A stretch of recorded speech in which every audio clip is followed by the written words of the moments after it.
The term counterspin isn't just something that makes you sound more intelligent on the court, it plays an important role in how effective your shots are.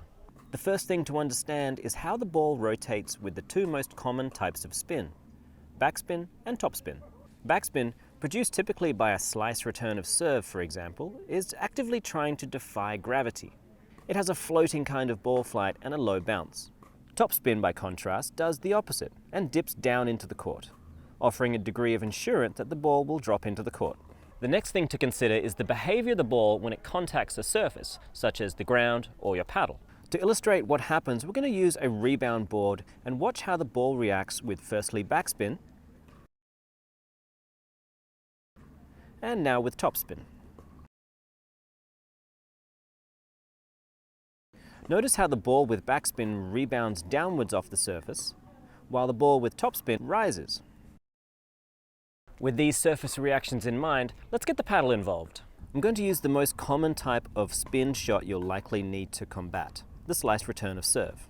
This shot can be a real challenge to deal with, and we can see, just like against the rebound board, the ball wants to deflect downwards off the paddle. Simply allowing for this by aiming higher above the net is a great starting point.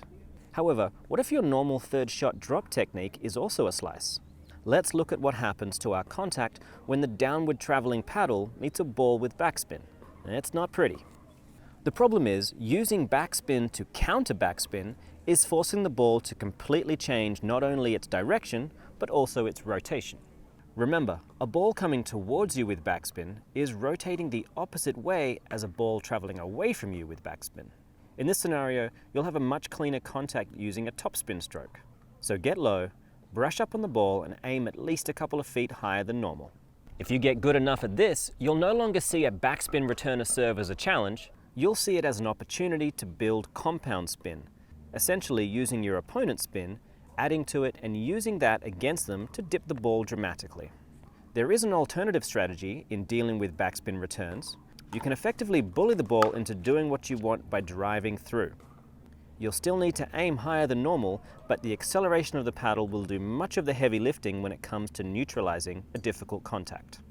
The same principle exists on the flip side. If a player returns, or more likely hits a fourth ball with good topspin, then trying to meet that with your own topspin results in an awkward contact at the best of time. In this case, using your chip or slice technique is going to be the best counterspin, as you'll effectively be agreeing with the spin you're getting, not fighting against it. In short, if the ball coming to you has topspin, use backspin to counter it. And if it has backspin, use topspin to counter it.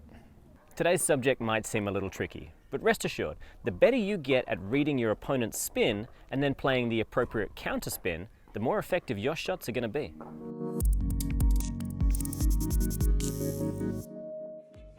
All right, here we go.